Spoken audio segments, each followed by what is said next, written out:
नमस्कार, आप देख रहे हैं न्यूज 18 राजस्थान। आपके साथ मैं हूं अभिषेक। बड़ी खबर इस वक्त की आपको बता दें, जगदीप धनखड़ उपराष्ट्रपति उम्मीदवार होंगे एनडीए के। जगदीप धनखड़ एनडीए के उपराष्ट्रपति उम्मीदवार होंगे। बीजेपी अध्यक्ष जेपी नड्डा ने उनके नाम का ऐलान किया। आपको बता दें कि राजस्थान के झुंझुनू के रहने वाले हैं जगदीप धनखड़, जो कि फिलहाल पश्चिम बंगाल के गवर्नर हैं। तो यह बड़ी खबर आपको बता दें, जगदीप धनखड़ जो कि इस समय पश्चिम बंगाल के राज्यपाल हैं, उन्हें एनडीए ने अपना उपराष्ट्रपति उम्मीदवार बनाया है। अब से कुछ देर पहले ही बीजेपी के राष्ट्रीय अध्यक्ष जेपी नड्डा ने उनके नाम का ऐलान किया।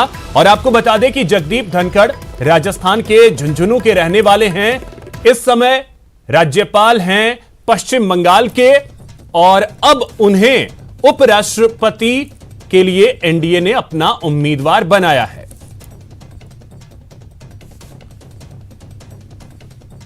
तो आपको बता दें कि जगदीप धनखड़ जो हैं वो 18 मई 1951 में उनका जन्म झुंझुनू में हुआ था। सैनिक स्कूल चित्तौड़गढ़ से उन्होंने पढ़ाई की। राजस्थान यूनिवर्सिटी से लॉ की पढ़ाई की। 1989 में पहली बार झुंझुनू से सांसद बने और 1990 में चंद्रशेखर सरकार में राज्य मंत्री रहे। 1993 में अजमेर के किशनगढ़ से विधायक बने। राजस्थान हाईकोर्ट बार एसोसिएशन के अध्यक्ष भी रह चुके हैं। 2003 में वो भारतीय जनता पार्टी में शामिल हुए। 2019 में उन्हें पश्चिम बंगाल का राज्यपाल बनाया गया और अभी वो पश्चिम बंगाल के राज्यपाल के तौर पर ही काम कर रहे हैं।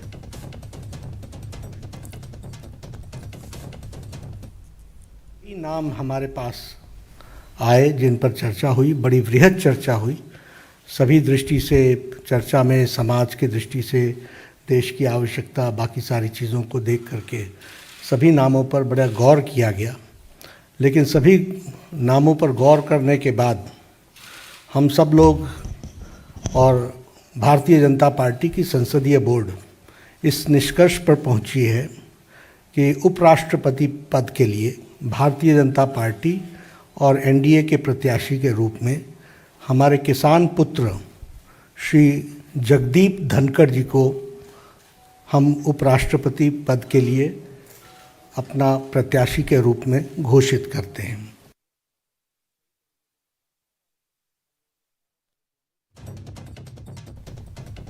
तो ये थे बीजेपी के राष्ट्रीय अध्यक्ष जेपी नड्डा, जिन्होंने अब से कुछ देर पहले ही जगदीप धनखड़ के नाम का ऐलान किया, जो कि उपराष्ट्रपति पद के उम्मीदवार होंगे एनडीए के। जगदीप धनखड़ जो कि इस समय राज्यपाल हैं पश्चिम बंगाल के, बेदाग छवि और एक लंबा अनुभव राजनीति में जिसका लाभ उन्हें मिला है, और एनडीए ने उन्हें अपना उपराष्ट्रपति का पद का उम्मीदवार बनाया। आप देखिए तो ग्राफिक्स के जरिए हम आपको यह भी बता रहे हैं कि जगदीप धनखड़ राजस्थान के झुंझुनू से आते हैं। चित्तौड़गढ़ में उन्होंने पढ़ाई की है।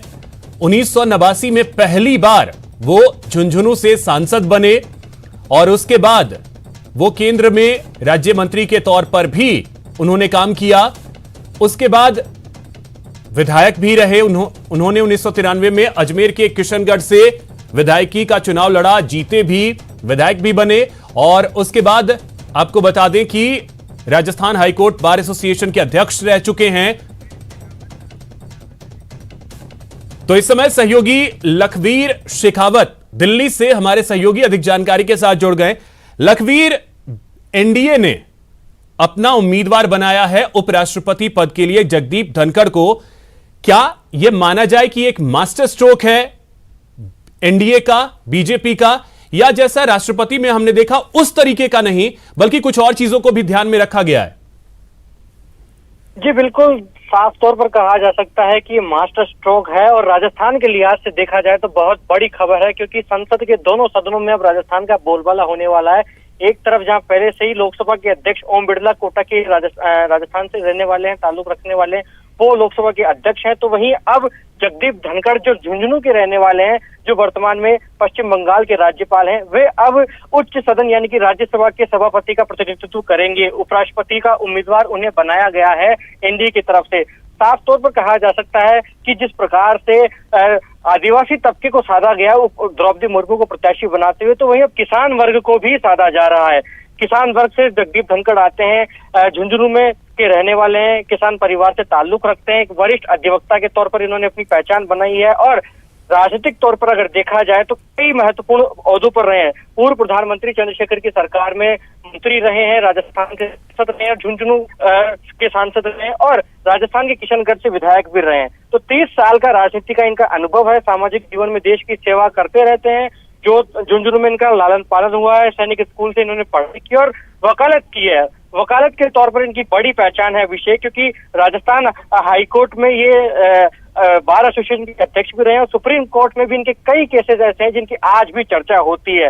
पश्चिम बंगाल के राज्यपाल के तौर पर अगर इनके कार्यकाल को देखा जाए तो पश्चिम बंगाल में जिस मजबूती से के साथ भारतीय जनता पार्टी भले ही विपक्ष में है, लेकिन कई बार केंद्र सरकार के और राज्य सरकार के वहां मतभेद होते तो उनको सुलझाने में महत्वपूर्ण भूमिका निभाई और एक ऐसे उप सभापति की राज्यसभा में जरूरत थी। एक मजबूत नेता राज्य सभापति के तौर पर राज्यसभा में चाहिए था भारतीय जनता पार्टी और एनडीए को। ऐसे में अब जगदीप धनखड़ को जो master stroke Bharatiya Janata party और एनडीए का है, साफ तौर पर कहा जा सकता है कि किसान वर्ग को साधना था, ओबीसी तबके को साधना था और राजस्थान को प्रतिनिधित्व देना था। राजस्थान के लिहाज से वाकई में मैं अपने शब्दों को दोहराते हुए एक बार फिर कह रहा हूं कि लोकसभा में भी भाजपा राजस्थान का प्रतिनिधित्व था सभापति के तौर पर, अध्यक्ष के तौर पर, तो वहीं अब राज्यसभा में भी राजस्थान से ताल्लुक रखने वाले नेता सभापति होंगे, अध्यक्ष होंगे। तो साफ तौर पर कहा जा सकता है कि राजस्थान वासियों के लिए बहुत ही गौरव का क्षण है, बहुत ही सुखद खबर है। बिल्कुल। अब जरा एक और चीज लखवीर, ठीक है, बहुत शुक्रिया आपका तमाम जानकारी के लिए।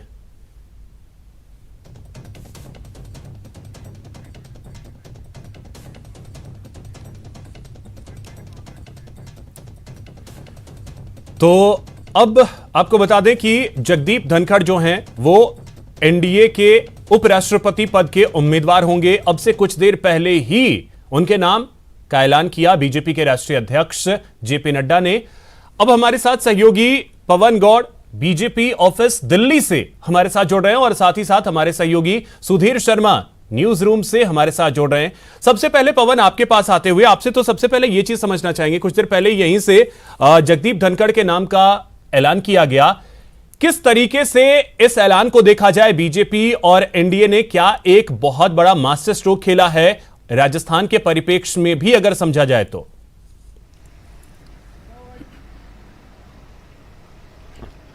जी, जाहिर तौर पर क्योंकि अगली साल राजस्थान में विधानसभा चुनाव है और बहुत महत्वपूर्ण विधानसभा चुनाव है। अगर बीजेपी के लिहाजे से अगर बात करें तो बीजेपी ने पिछले चुनाव में पूरी जी जान से ताकत लगाई थी, उसके बाद में लगातार एक सचिन पायलट वाला एपिसोड हुआ और उसके बाद में फिर से बीजेपी अब इस बार जो आगामी विधानसभा चुनाव है उसमें किसी भी तरह से मौका नहीं चूकना चाहती है। इसलिए जगदीप धनखड़ जो कि राजस्थान से आते हैं उनको उपराष्ट्रपति पद का कैंडिडेट बनाया। उसके साथ साथ आप एक चीज समझिए कि वो जाट समुदाय से आते हैं, तो सिर्फ राजस्थान ही नहीं, उसके साथ में लगने वाला हरियाणा और पश्चिमी उत्तर प्रदेश में जाट जो समुदाय है उसकी अच्छी खासी संख्या में जो लोग हैं वो रहते हैं। तो खासकर आगामी 2014 का लोकसभा चुनाव में भी इसका बहुत बड़ा अच्छा एक रोल देखने को मिल सकता है, क्योंकि जब उत्तर प्रदेश में विधानसभा चुनाव हुए थे तो उससे पहले तमाम जाट नेताओं के साथ, पश्चिमी उत्तर प्रदेश के जाट नेताओं की सब नाराजगी बताई जा रही थी। तो गृह मंत्री अमित शाह ने बैठक की थी, तो उसमें एक ये मुद्दा निकल के आया था कि किसी जाट समुदाय के नेता को बड़ा संवैधानिक पद पर इस समय नहीं दिया गया है। सिर्फ केंद्र में संजीव बालियान एक केंद्रीय राज्य मंत्री थे। तो जब अमित शाह ने भरोसा दिलाया था कि हम जल्दी ही किसी जाट नेता को एक बड़ा संवैधानिक पद देंगे और उसके बाद में अब जगदीप धनखड़ को एक बड़ा संवैधानिक पद बीजेपी की तरफ से देने इसकी तैयारी कर ली गई है। उपराष्ट्रपति पद के जो कैंडिडेट की घोषणा कर दी गई है और बीजेपी और एनडीए के पास मिलाकर अपनी पर्याप्त संख्या है। तो ये कह सकते हैं कि जगदीप धनखड़ जो हैं वो आगामी उपराष्ट्रपति मिलने जा रहे हैं। और इसके साथ साथ आप देखेंगे कि ये पहले जाट उपराष्ट्रपति भी साबित होंगे जगदीप धनखड़। अगर बीजेपी की बात करें तो खासकर पश्चिम बंगाल में जिस तरह से जगदीप धनखड़ ने अपनी एज ए राज्यपाल जो भूमिका निभाई, लगातार वो जिस तरह से एट्रोसिटीज हुई, चुनाव के बाद की लगातार जो हिंसा हुई बंगाल के अंदर, लगातार उस मुद्दे को उठाते रहे, राज्य की सरकार से लगातार मतभेद उनके रहे, जगह जगह पर मुख्यमंत्री को टोकते रहे। तो जिस तरह से उन्होंने अपनी भूमिका एक गवर्नर की होनी चाहिए, जिस शालीनता से जिस तरह से उन्होंने गवर्नर की भूमिका निभाई। किसान परिवार से आते हैं तो किसानों को साधना भी एक बहुत बड़ी चुनौती थी। जिस तरीके से हमने पिछले वक्त में देखा कि किसानों का आंदोलन लंबे वक्त तक चला, तो वो भी एक बड़ा कारण हो सकता है, क्योंकि किसान परिवार से आते हैं, बहुत ही छोटे परिवार से आते हैं और इन्होंने इन ऊंचाइयों तक खुद को पहुंचाया। ठीक है, आते हैं पवन आपके पास। अब सुधीर, आपसे एक चीज समझना चाहेंगे।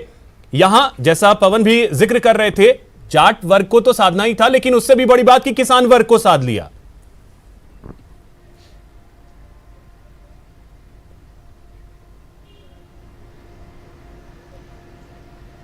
सुधीर, आवाज मिल रही है आपको मेरी? लगता है उन तक आवाज नहीं पहुंच पा रही। लेकिन पवन, आपसे यही चीज समझना चाहेंगे कि क्या किसान वर्ग को भी साध लिया?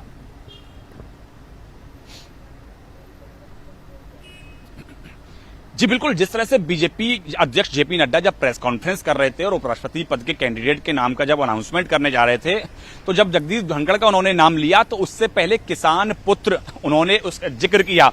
ये बार बार, जितनी बार भी उन्होंने जगदीप धनखड़ का नाम लिया तो उन्होंने कहा किसान पुत्र जगदीप धनखड़। तो एक साफ संदेश है कि सिर्फ राजस्थान नहीं, सिर्फ जाट समुदाय नहीं, उसके साथ साथ बीजेपी एक संदेश देना चाहती है पूरे देश के किसान वर्ग के लिए कि हम किसान वर्ग के उत्थान के लिए साथ खड़े हैं। केंद्र सरकार हो या बीजेपी हो, लगातार किसानों के हित में काम कर रही है और किसान जो व्यक्ति है, किसान समुदाय का जो व्यक्ति है, उसको हम बिल्कुल जमीन से लेकर हम ऊपर तक के संवैधानिक पद तक हम पहुंचाने का हम काम करते हैं। किसानों की अगर कोई हितैषी है तो भारतीय जनता पार्टी है। तो ये संदेश देने की बार बार कोशिश बीजेपी के द्वारा की जा रही थी। लगातार प्रधानमंत्री अपने तमाम जो भाषण है उसमें जिक्र करते हैं। प्रधानमंत्री ने जैसे ही जब कैंडिडेट का जब अनाउंसमेंट हुआ तो प्रधानमंत्री ने ट्वीट किया, तो ट्वीट में भी किसान पुत्र का उल्लेख किया है। तो आप समझ सकते हैं कि सिर्फ जाट समुदाय ही नहीं, पूरे किसान जो वर्ग है, खासकर अगर बात करें पूरे ये हिंदी स्पीकिंग जो बेल्ट है, पूरी हिंदी भाषी जो क्षेत्र है, उसमें एक खासा प्रभाव, क्योंकि जब आपने देखा जब कृषि कानून आए थे तो पूरे हिंदी जो भाषी क्षेत्र है उसमें अच्छा खासा विरोध उन कानूनों का हुआ था। तो उसके चाहे राजस्थान की बात करें, हरियाणा की बात करें, पंजाब की बात करें, उत्तर प्रदेश के कुछ स्थानों की बात करें, मध्य प्रदेश की बात करें, तो इसमें जो कृषि कानून था उसका विरोध हुआ था। उसके बाद में केंद्र सरकार को कृषि कानून को वापस लेना पड़ा था।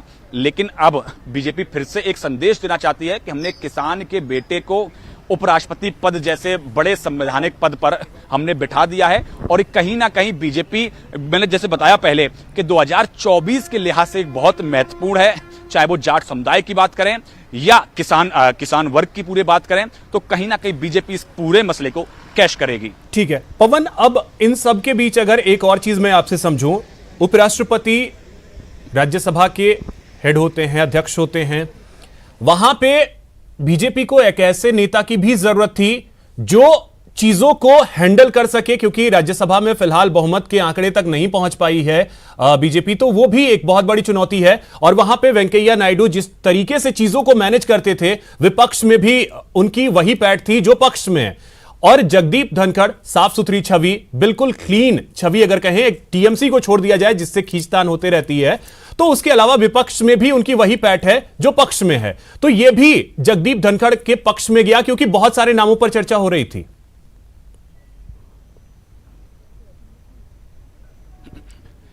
देखिए, जैसे कि मैंने आपको बताया कि जगदीप धनखड़ जो हैं वो 1990 में केंद्रीय संसदीय राज्य मंत्री रहे हैं। उसके बाद में 1993 में राजस्थान विधानसभा के सदस्य रहे हैं और अब पश्चिम बंगाल के गवर्नर हैं। उसके साथ साथ जब आप राज्यसभा चलाते हैं तो राज्यसभा या लोकसभा किसी भी सदन के जब आप सभापति होते हैं तो कई सारे कानूनी और तकनीकी पहलुओं की जानकारी आपको होना बड़ा आवश्यक होता है। कई सारे रूल्स जो होते हैं पार्लियामेंट्री प्रोसीडिंग्स के, उसकी समझ होना आपको बहुत जरूरी होता है। तो ऐसे में जगदीप धनखड़ जो है, जो कि हाई कोर्ट में भी वकालत की, सुप्रीम कोर्ट के भी वकील रहे, तो उनका जो एक्सपीरियंस है, अपना लॉ का, वकालत का जो एक्सपीरियंस है, वो भी यहाँ काम आया और वही चलते हुए कहीं ना कहीं उनका जो एक प्रोफाइल था, बायोडाटा था, उसमें उसको बड़ा महत्वपूर्ण उनको योगदान रहा। इस उनके जो उनको जो लॉ की जो तकनीकी ज्ञान है, जो लॉयर रहे हैं, जो उन्होंने वकालत की है, चाहे राजस्थान हाईकोर्ट की बात करें या सुप्रीम कोर्ट की बात करें, क्योंकि पार्लियामेंट प्रोसीडिंग्स में आपको तो बिल्कुल ये सारी चीजें जो हैं वो जगदीप धनखड़ के फेवर में गई हैं। ठीक है पवन, आते हैं आपके पास फिर से। सुधीर हमारे साथ जुड़ गए हैं जयपुर से। सुधीर, अब इस खबर को किस तरीके से राजस्थान के लिए देखा जाए? बहुत बड़ा और अहम दिन अगर कहें तो प्रदेश के लिहाज से, क्योंकि जगदीप धनखड़ जो कि झुंझुनू राजस्थान से आते हैं, उनके नाम को अनाउंस किया है एनडीए ने अपने उपराष्ट्रपति पद के लिए।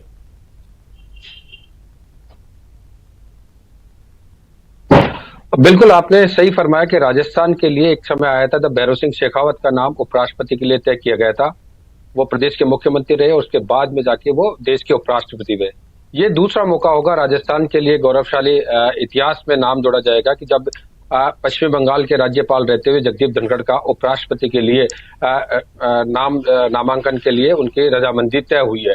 राजस्थान के झुंझुनू जिले के एक कीठाना गांव है, वहां उनका जन्म हुआ और वहीं से लगभग 4 से 5 किलोमीटर ये पैदल चलकर पढ़ने जाते थे। फिर चित्तौड़ के सैनिक स्कूल में इनका एडमिशन हुआ, फिर लॉ की डिग्री की, फिर सुप्रीम कोर्ट के लॉयर बने और उसके बाद उनका राजनीतिक सफर जब शुरू हुआ तो वो सांसद भी रहे और केंद्रीय मंत्री भी बने। और अभी हाल ही में जब राज्यपाल रहते हुए उनको उपराष्ट्रपति के लिए जब नाम की घोषणा हुई है, सचमुच में राजस्थान के इतिहास में ये एक दूसरा नाम होगा जब उनका नाम घोषित किया गया है। और राजस्थान के राजनीतिक एंगल की बात करें तो राजस्थान के राजनीतिक एंगल के हिसाब से भी सर्वसम्मति के आधार पर जो फैसला माना जाएगा एक तरह से, क्योंकि राजस्थान में हालांकि इसमें जो वोट कास्ट होता है उपराष्ट्रपति के निर्वाचन में राज्यसभा और लोकसभा के सदस्यों की ओर से होता है। प्रदेश की राजनीतिक की बात करें तो 24 सीटें लोकसभा की वो बीजेपी के पास है, 1 सीट आरएलपी के पास है जो कि उनके ही घटक दल के द्वारा चुनाव लड़ा था। तो यूं कह सकते हैं कि राजस्थान से जो 25 वोट है जो उनको मिलने वाले हैं वो उनकी पहले से ही तय हो चुके हैं कि राजस्थान पे उनको भरपूर समर्थन भी मिलने वाला है। जी ठीक है, फिर आते हैं आपके पास सुधीर। हमारे साथ अनूप इस वक्त जुड़ गए हैं, फोन लाइन पे हैं। अनूप, अब एक चीज आपसे समझना चाहेंगे कि कई सारे नामों की चर्चा हो रही थी जिसमें धनखड़ का नाम तो शायद कहीं था भी नहीं, मुख्तार अब्बास नकवी का नाम चर्चा में था, कुछ और नाम थे जिसका जिक्र भी बीजेपी अध्यक्ष जो हैं वो कर रहे थे। क्या ऐसे कारण रहे कि जगदीप धनखड़ ने उन सारे नामों को पीछे छोड़ दिया और उनके नाम पर सहमति बन गई?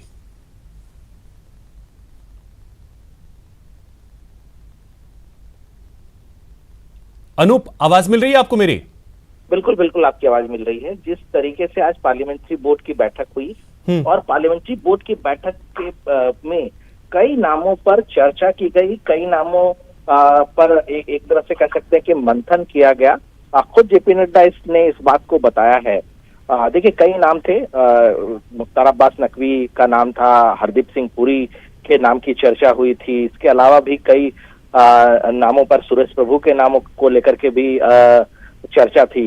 लेकिन वो जिस तरह से जगदीप धनखड़ के नाम पर सहमति जताई, खुद जेपी नड्डा ने बताया कि किस तरीके से एक किसान परिवार से वो आते हैं, किस तरीके से पढ़े लिखे हैं, वकील रह चुके हैं, संवैधानिक पद पर रह चुके हैं, लंबा राजनीतिक अनुभव है। तमाम बातों का जिक्र खुद जेपी नड्डा ने प्रेस कॉन्फ्रेंस में की। देखिए, ये राजस्थान के लिहाज से काफी महत्वपूर्ण कहा जा सकता है, क्योंकि अपने आप में ये कह सकते हैं कि एक बड़ा दिन है और अपने आप में एक अनूठा है, क्योंकि देश के 2 संवैधानिक पदों पर अब राजस्थान के नेता बैठेंगे। एक तरफ जहां जो संसद का ऊपरी सदन है वहां जगदीप धनखड़ होंगे, वहीं लोकसभा अध्यक्ष भी राजस्थान से होते हैं। एक बड़ा दिन कह सकते हैं कि राजस्थान के लिहाज से इसको कहा जा सकता है। और जिस तरीके से बीजेपी ने इस बात का फैसला लिया है, देखिए, उपराष्ट्रपति पद को जितवाने के लिए बीजेपी के पास संख्या बल है, इसके लिए बहुत ज्यादा दिक्कत नहीं होना है, क्योंकि राज्यसभा और लोकसभा के जो सांसद है वो वोटिंग प्रक्रिया में भाग लेते हैं और दोनों में बीजेपी का और एनडीए का बहुमत है।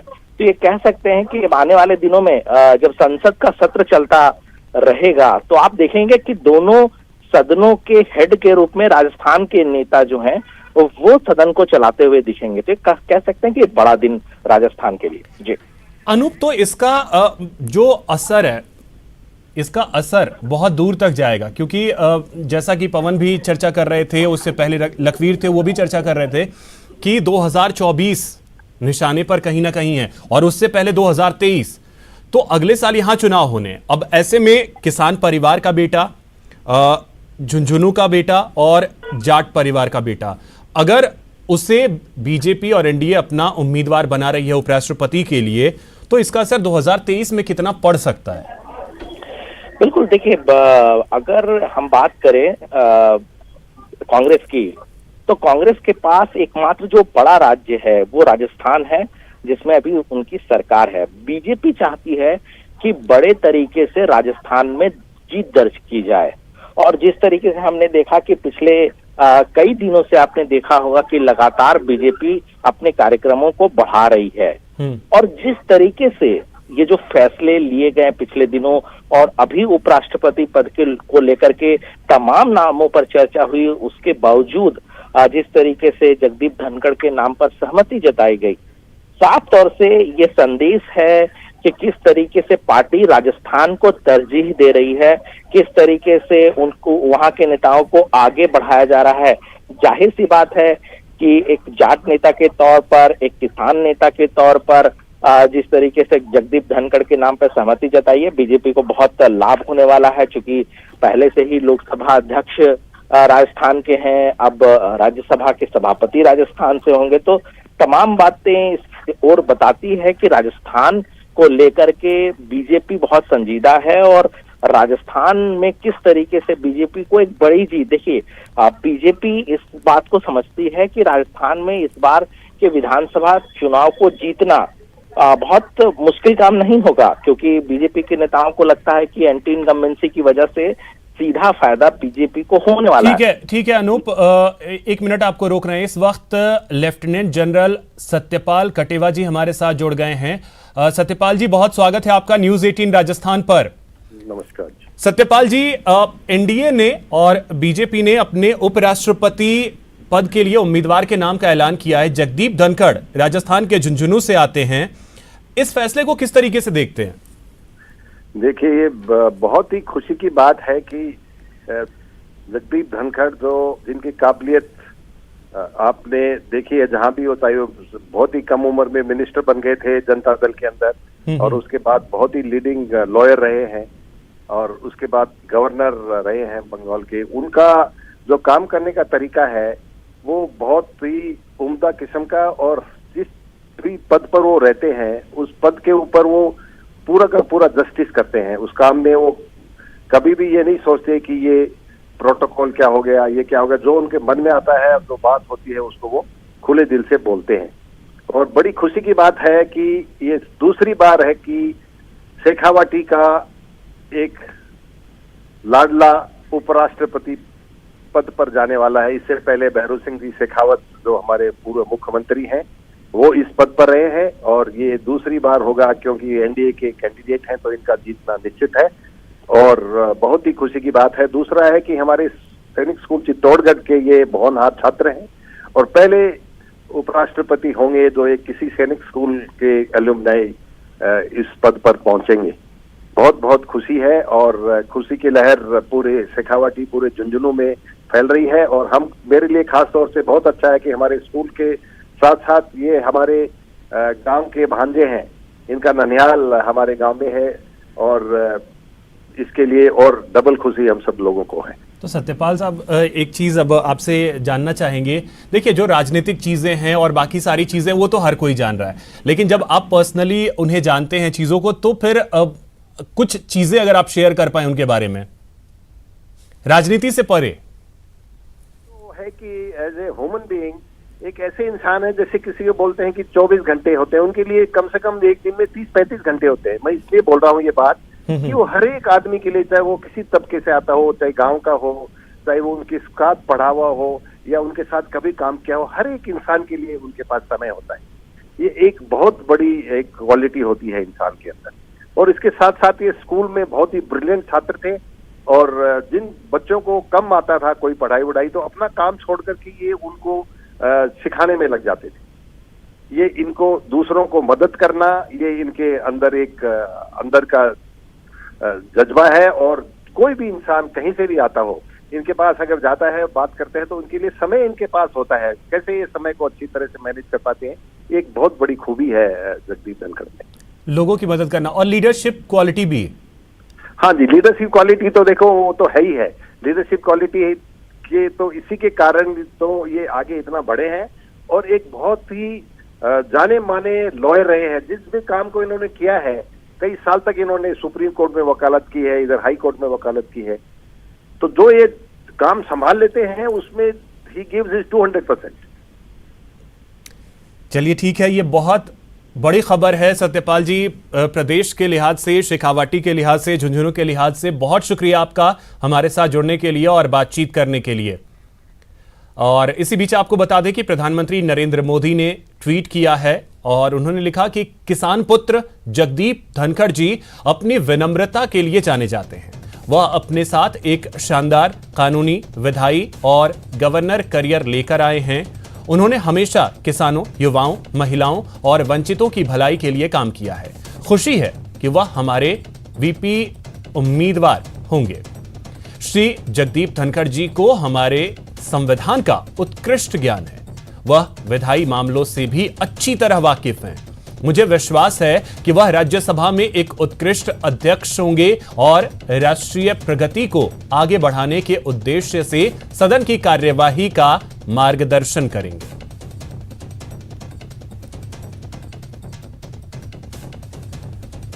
तो जगदीप धनखड़ जो कि एनडीए के उपराष्ट्रपति पद के उम्मीदवार हैं, उनके नाम का ऐलान किया गया और उसके बाद देखिए प्रधानमंत्री नरेंद्र मोदी ने ट्वीट किया। लगातार कई केंद्रीय मंत्री की तरफ से भी ट्वीट करके उन्हें बधाई और शुभकामनाएं दी गई।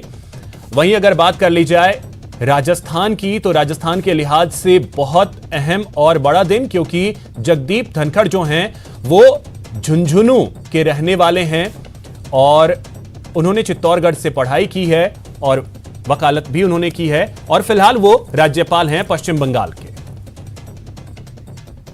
फिलहाल इतना ही। नमस्कार।